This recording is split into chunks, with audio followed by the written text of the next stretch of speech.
viens de poster un petit post Instagram. J'ai mangé mon petit snacky snack. Donc je vais vous faire un petit talky talk. Donc je me dis que ça pourrait être sympa de vous parler un petit peu d'où j'en suis actuellement. Donc nous sommes mercredi 23 février. Et je viens de débuter du coup ma nouvelle semaine d'entraînement de ce nouveau mésocycle avec un nouveau programme. Et clairement mon corps ne s'en remet pas.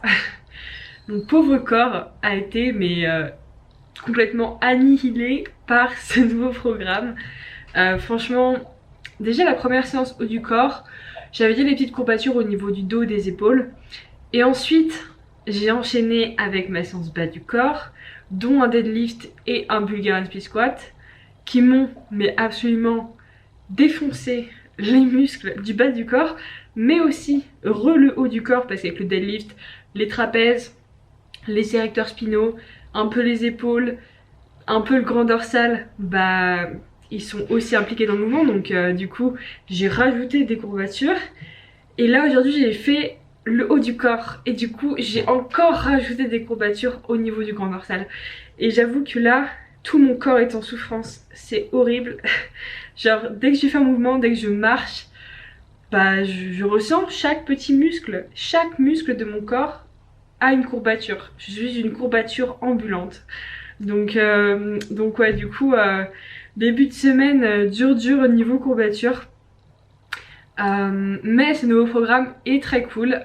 J'ai fait une organisation un petit peu différente au niveau de mes exercices et j'ai rajouté des exos qui sont un petit peu nouveaux pour moi et d'autres que j'ai remis dans mon programme que j'avais enlevé depuis un petit bout de temps. Par exemple le deadlift c'est un mouvement que j'avais enlevé, je crois que je l'ai enlevé à peu près vers la fin de ma prep, genre 2 ou 3 mois avant la fin de ma prep, parce que c'était trop taxant en fait, trop taxant nerveusement et j'arrivais pas à assumer en fin de prep. J'étais dévastée à la fin du deadlift, donc du coup je l'ai enlevé à ce moment là. Et je l'ai pas remis pendant ma phase de récupération, parce que le but c'est de récupérer. Donc du coup ça fait un bout de temps que j'ai pas fait de deadlift. Je pense à peu près depuis début septembre, de deadlift conventionnel, hein. Parce que Romanian deadlift j'en ai toujours fait. Et là du coup mon dernier programme j'ai mis du trap bar deadlift, mais là je suis repartir sur du conventionnel et franchement c'est cool parce que j'adore ce mouvement. Donc voilà, mais il m'a bien achevé clairement. Mais voilà, du coup nouveau programme cette semaine. Je suis aussi à 3500 kilocalories.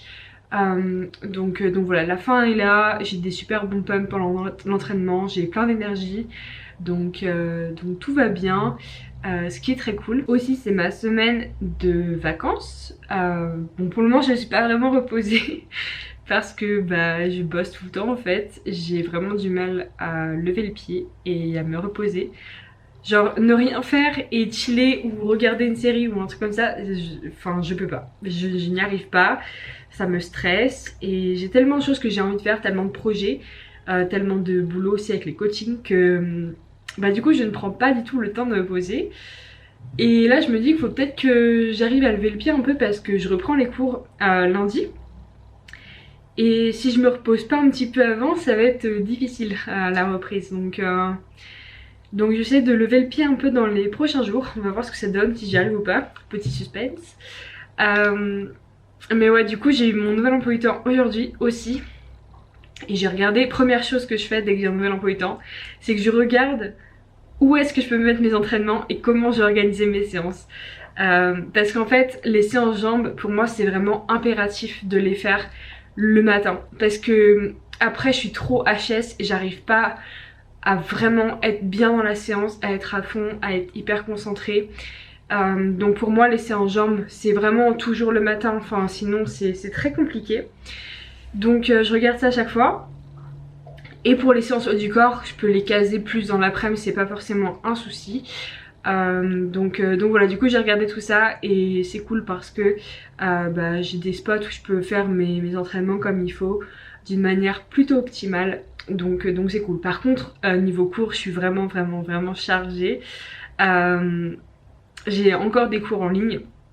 Donc Autant vous dire que je pense que pendant la majorité des cours en ligne le matin, je serai à la salle et je n'écouterai pas les cours parce que c'était le cas le semestre dernier. Déjà, j'arrive pas du tout à suivre les cours en ligne, maintenant c'est fini, mon cerveau fait un blocage. J'arrive pas à écouter, j'arrive pas à rester concentrée plus que 2 minutes et c'est fini. Et du coup, je fais autre chose et généralement le matin, je vais à la salle pendant les cours en ligne. Donc c'est pas bien, je sais, mais... De toute façon, enfin, même si je suis chez moi devant mon PC, je n'arrive pas à écouter, je n'absorbe rien. Donc autant que je fasse quelque chose de productif, c'est-à-dire m'entraîner. Donc voilà, du coup, c'est pas cool parce que j'aime pas du tout les cours en ligne, je déteste ça. Je trouve ça vraiment... c'est dur en tant qu'étudiante d'avoir encore des cours en ligne. Ça fait genre 2 ans et demi qu'on a des cours en ligne, enfin à un moment... je crois qu'il faut arriver à vivre sans le Covid, mais bref, ça c'est un autre problème. Et de toute façon, enfin, malheureusement, on peut pas faire grand chose, nous, à notre échelle. Mais ouais, du coup, les cours théoriques restent en ligne. La pratique est à la fac, mais théorie en ligne. Et je voulais pas du tout faire les cours en ligne. Mais d'un côté, bah, au moins, ça va me permettre de faire mes séances le matin. C'est pas optimal, mais bon. On va dire que j'essaie de transformer ça en quelque chose qui est plutôt positif pour moi. Donc le fait que j'ai du temps libre du coup le matin pour m'entraîner. Alors que si on avait les cours à la fac, bah évidemment j'irais à la fac et je me serais organisée autrement. Au niveau de mes séances à la salle, je les aurais pas fait pendant mes cours si on avait cours en présentiel. Enfin bref, un autre sujet. Mais voilà, du coup je suis prête pour mes trainings de la semaine prochaine. J'ai trouvé une organisation qui me convient bien. Et j'ai hâte de voir ce que ça va donner. Clairement je bosse dur. J'ai vraiment envie de construire un maximum de muscles. Parce que là j'ai regardé un petit peu mes photos sur scène de ma prep. Et en fait je me trouve vachement small. Genre vraiment j'ai l'impression que j'ai aucun volume musculaire. Et je me trouve pas frêle mais, mais je manque énormément de masse. Je veux beaucoup plus de masse. Et du coup je travaille pour. Donc affaire à suivre pour cette longue off-season. Je vais vraiment m'arracher et je m'arrache déjà, mais je vais continuer de le faire pour avoir des résultats dignes de ce nom et monter sur scène la prochaine fois avec un physique bien plus imposant, je l'espère. Bref, il est 20h38 maintenant. Il faut que j'aille sortir la bête qui fait du bruit derrière quand maman parle à la caméra. Oui, dis. Petite balade du soir et ensuite je vais manger mon dernier repas et aller me coucher parce que demain rebelote, c'est en jambes. Ça va être sympa, ça va être sympa. Je sens que ça va être difficile demain, ça va être très difficile vu les courbatures que j'ai là. Ça va être sympa la séance jambes. On va aller se balader? On va aller se balader ma puce? Allez. T'es prête?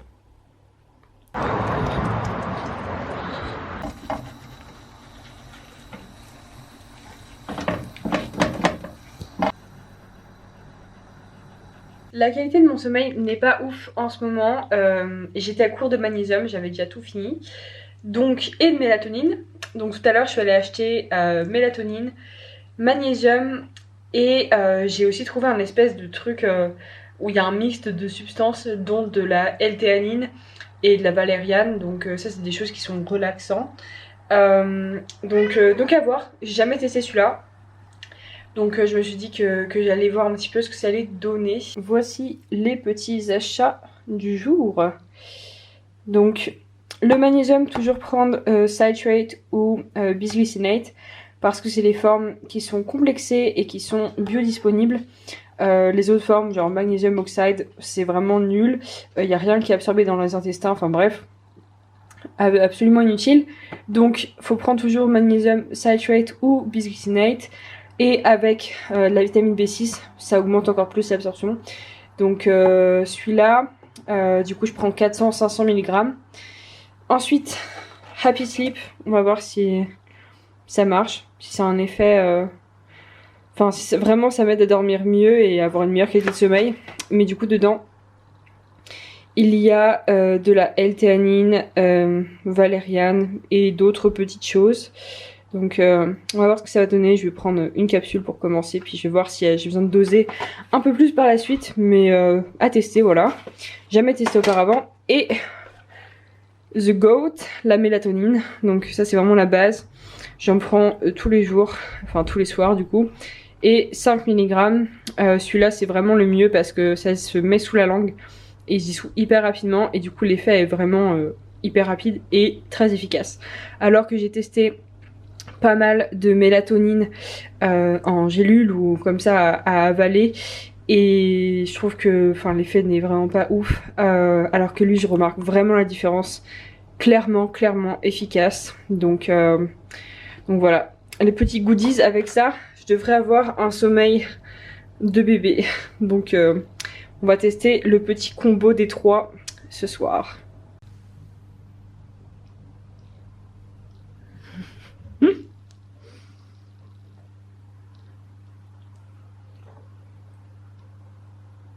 Écoutez, j'ai plutôt bien dormi, enfin je trouve, en tout cas c'est mon ressenti. Je me suis couchée vers minuit à peu près et je me suis réveillée à 9 h. Donc je pense que j'ai dormi peut-être 8 h, 8 h 30. Parce qu'il y a toujours le temps où il faut que je m'endorme, etc. Et ça prend toujours un peu plus de temps, même avec la mélatonine. J'ai beaucoup de mal à m'endormir. Rester endormi c'est ok, mais m'endormir c'est difficile. Donc ouais, je pense que j'ai dormi grosso modo 8 h. Mais ma montre et ma bague me disent autrement. Genre ma montre me dit que j'ai dormi 6 h et quelques. Et ma bague me dit que j'ai dormi 5 h 30. Mais ma bague en ce moment elle déconne complètement. Elle ne calcule plus, elle ne mesure plus ma fréquence cardiaque. Un truc qu'elle devrait faire tout le temps. Et elle déconne totalement par rapport au sommeil. Il y a des moments où elle me met éveillée alors que je dormais. Il y a des moments où elle me met que je me suis endormie genre 1 heure plus tard qu'en réalité. Enfin, je sais pas trop ce qui se passe, mais ma bague en ce moment, ça va pas du tout. Donc je vais essayer de la réinitialiser ou un truc comme ça parce que c'est vraiment pas exact. Enfin, je suis sûre et certaine qu'il y a des trucs qui vont pas. Et ma montre, je l'ai perdue pendant la nuit. Je me suis rendu compte en fait, à un moment je me suis réveillée, enfin je sais pas pourquoi, j'étais à moitié réveillée. Et je voulais regarder l'heure parce qu'en fait souvent quand je me réveille pendant la nuit, je regarde l'heure pour voir combien de temps il me reste avant mon réveil. Et du coup, je me suis un peu réveillée, j'ai regardé mon poignet, il n'y avait plus de montre. Et je fais ok, donc j'ai perdu ma montre et je l'ai retrouvée dans mon lit. Du coup je l'ai remis, mais en fait je sais pas combien de temps je l'ai perdu. Donc ma montre, je sais pas combien de temps je l'avais pas sur moi. Et donc elle a pas bien mesuré mon sommeil. Du coup, je sais pas, écoutez, je me sens plutôt bien, donc on va se baser là-dessus. Mais ouais, je pense que j'ai plutôt bien dormi, après on verra au fil du temps en utilisant mes petits suppléments ce que ça donne. Et là du coup je vais manger un petit pré-workout. Je vais partir faire ma séance en jambes. J'ai encore des courbatures de ouf. J'ai vraiment mal, mais très mal partout au niveau des jambes. Donc ça va être compliqué aujourd'hui. Je pense que je vais devoir m'entraîner un peu plus léger parce que je vais pas pouvoir charger comme d'habitude. Là j'ai vraiment trop mal. Je vais pas arriver à produire autant de force que je le fais d'habitude. Donc je vais voir ce que j'arrive à faire tout simplement. Je vais faire au mieux mais j'ai hyper mal. Donc on va voir ça. Je change demain parce que j'ai quand même hyper mal à l'épaule aussi. Donc ouais, je suis vraiment mais dans un état pitoyable. Donc là voilà, je vais manger un petit pré-workout. Et ensuite je vais partir à la salle. Et là aussi je me suis réveillée et ma belle-mère m'a envoyé un message comme quoi apparemment c'est la guerre en Ukraine, entre la Russie et l'Ukraine c'est un pays frontalier, la Roumanie. Donc ok, apparemment il y a une petite guerre à côté de chez moi, donc tout va bien. Voilà, après moi je suis tellement pas les infos, je ne regarde jamais les infos, donc je suis au courant de rien dans ce qui se passe dans le monde. C'est vraiment un truc qui m'intéresse absolument pas. Donc ouais, du coup j'ai appris ça aussi ce matin.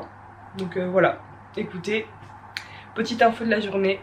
Donc ouais, là je vais manger et je file faire les jambes. Et ensuite petite balade dans l'après-midi je pense. Donc voilà, petite journée cool aujourd'hui. Petit entraînement, petite balade, petite chill parce que j'en ai besoin. Et on va voir ce que ça donne, on va voir ce que j'arrive à faire pendant cet entraînement.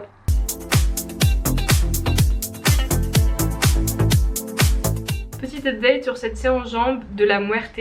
Là je suis mais défoncée. Clairement j'avais encore vraiment mal partout. Et j'ai quand même pas mal forcé, enfin j'ai vraiment essayé de maintenir au mieux mes charges. J'ai même augmenté certaines charges, surtout sur l'adduction et le line leg curl. Donc là j'ai réussi même à augmenter un peu ma charge. Et en fait quand je suis arrivée au hack squat, je me suis dit là je vais pas pouvoir aller jusqu'à 120 kg. Donc je les ai fait à 110 kilos, mes séries, parce que en fait j'avais tellement mal au quadriceps et aux fessiers que je pouvais même pas vraiment produire autant de force que d'habitude. Et du coup je me suis dit 120 ça passera jamais, c'est clair et net, parce que déjà les 100 me paraissaient lourds. Donc du coup j'ai fait mes séries, mes 3 séries à 110 kilos, la dernière à l'échec. Donc voilà, mais normalement la semaine prochaine, si j'ai plus de courbatures, je l'espère, je pourrais augmenter un peu tout ça et du coup repartir sur les 120 kilos. Et ensuite leg extension, j'ai maintenu ma charge. Hip thrust, nouvelle variante de hip thrust par rapport aux semaines dernières, enfin de mon ancien programme. Et du coup j'ai utilisé une charge qui est plutôt élevée, j'ai pas trop baissé la charge. Mais j'avais les fessiers en feu clairement, et monter les marches de ma salle était très compliqué. Donc ouais, c'est très douloureux, mon corps entier est en... ouais, c'est une douleur, je suis douleur tout simplement. Mais souvent j'ai remarqué que quand je me rentraînais sur des courbatures, ça aidait à les faire passer en fait. Enfin par exemple là c'est mes courbatures qui datent de mardi, nous sommes jeudi. Donc ça fait 2 jours et clairement mes courbatures sont toujours aussi intenses, même si voilà mes jambes étaient en repos en fait. Mais souvent quand je m'entraîne sur des courbatures, vu que ça mène un petit peu de sang dans la zone, du coup ça aide à la récupération. Donc j'ai remarqué ça, et du coup les courbatures passent en fait plus vite que si on fait juste du repos en fait. Donc voilà, ça devrait aller mieux dans les prochains jours. Mais de toute façon la première semaine d'un nouveau programme c'est toujours beaucoup de courbatures, hein. Clairement c'est toujours comme ça parce que c'est un nouveau stimulus, nouveaux exos ou nouvelles variantes, enfin il y a plein de nouveautés, et du coup c'est quelque chose qui est nouveau aussi pour le corps et du coup il faut qu'il s'adapte. Et la première semaine c'est souvent la semaine où c'est difficile en termes de courbatures. Mais voilà, du coup c'est en jambes de fête. J'espère que mes courbatures vont passer pour ma séance jambes de samedi qui arrive dans 2 jours aussi. Et ouais, du coup bonne chose de faite, là je vais me faire des petits wraps. J'adore me faire des wraps après un entraînement parce que c'est plein de bonnes choses, c'est hyper sain on va dire, et plein de nutriments et tout. Et du coup je sais pas, moi c'est vraiment un truc qui passe mais hyper bien après mes entraînements. Donc ouais, je vais me faire ça de suite parce que j'ai faim, j'ai besoin d'énergie, parce que j'ai pris mon petit pré-workout. Donc ça, je pense que ça aide quand même pour maintenir, parce que mes séances durent 2h30 à peu près. Mais là je sens que j'ai besoin d'énergie et que je suis très basse en énergie actuellement. Donc c'est parti pour me faire ces petits wraps.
Regardez la petite truffe qui s'incruste dans la vidéo. Comme d'hab, toujours là. Toujours là, même quand on la voit pas, elle est toujours là. Bref, je voulais vous parler un petit peu de mon mood actuel, de la situation actuelle. Du coup, pour ceux qui ne savent pas, j'habite en Roumanie pour mes études. Donc là, je suis en 5e année d'études vétérinaires. J'ai 6 ans au total, donc là j'ai encore à peu près 1 an et demi à faire avant de finir mes études. Et là du coup en ce moment, depuis jeudi, donc ça fait moins d'1 semaine, ça doit faire genre 5 jours que la Russie est en guerre avec l'Ukraine. Et nous on est un pays frontalier en fait, on est vraiment juste à côté. Cluj n'est pas très loin parce qu'on est au nord, donc on n'est pas si loin que ça de l'Ukraine. Et du coup, on est quand même très proche de la zone de guerre. Et pour le moment, c'est un petit peu l'inconnu. On sait pas trop comment les choses vont évoluer.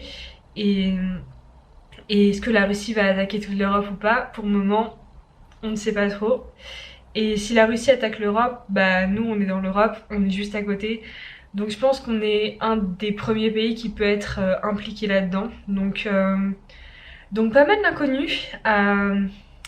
Déjà que, déjà que pendant mes 5 ans d'études, j'ai eu que 2 ans normaux. Parce que en 3e année, il y a eu le Covid. Et en fait, jusqu'alors, depuis le Covid, en gros, pendant 2 ans et demi, 3 ans, j'ai eu que des cours en ligne, un petit peu de pratique là à la fac il y a pas longtemps, le semestre dernier, et le semestre d'avant aussi.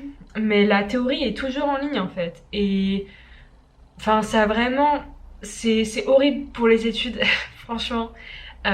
C'est très très compliqué de suivre et de bien assimiler les cours.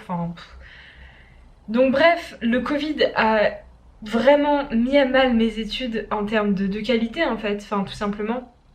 La formation en soi, je trouve que la qualité a été clairement détériorée par le Covid, vu que ça a été cours en ligne, cours en ligne, cours en ligne, et que personne n'en peut plus des cours en ligne, on en a tous marre, que ce soit les profs, les élèves, c'est juste trop. Et, et là, maintenant que, entre guillemets, ça commence à aller mieux à niveau Covid, et que les choses commencent à retourner un petit peu à la normale, il y a une guerre.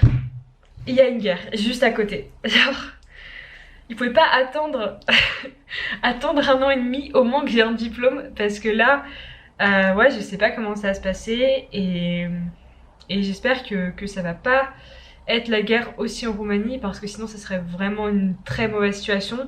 Je pense que dans ce cas-là, je devrais retourner en France. Mais après, si c'est une guerre Europe-Russie, la France est aussi un des pays qui peut être susceptible d'attaque ou quoi que ce soit, donc pour le moment ça reste une grosse inconnue, et c'est un peu anxiogène en fait, surtout que nous on est vraiment proches, il y a une grosse partie de la frontière qui est partagée entre les deux, et ouais, on sait pas trop comment ça va se passer. Pour le moment, il y a juste les prix qui sont hyper augmentés par rapport à la normale. L'essence beaucoup plus chère, le gaz, je n'en parle pas. J'ai pris une petite facture de gaz bien salée. Et même, la nourriture, tout en fait, tous les prix augmentent, parce que je pense que la Roumanie, les principaux fournisseurs de gaz, de pétrole, etc., c'est la Russie. La Russie et les pays peut-être autour. Mais du coup, là, vu que la Russie a un petit peu stoppé tout ce qui est transport de marchandises et aussi de ressources énergétiques, etc., du coup, nous, en Roumanie, on n'a pas grand-chose, et c'est un petit peu la pénurie, et du coup, les prix augmentent beaucoup. Donc c'est compliqué économiquement. Donc indirectement, on est impliqué là-dedans au niveau de la guerre, etc. On a les conséquences. Mais j'espère que ça sera pas directement, et qu'il y aura pas la guerre ici. Ce que je ne peux pas forcément dire. Je suis vraiment pas sûre de ça, parce que vu comment les choses commencent à évoluer très rapidement, je pense que ça peut aller assez loin. Donc on va voir. Là, c'est un petit peu, on vit au jour le jour. Et c'est tout, mais du coup, j'avoue que ça m'a fait quand même un coup au moral. Parce que je me dis, c'est vraiment pas loin. Et j'arrête pas en fait d'y penser et de me dire que. De réfléchir à comment peut évoluer mon futur en fait, selon cette situation-là. Et comment ça va se passer pour ma vie, pour mes études, ce que je vais faire dans les prochaines années.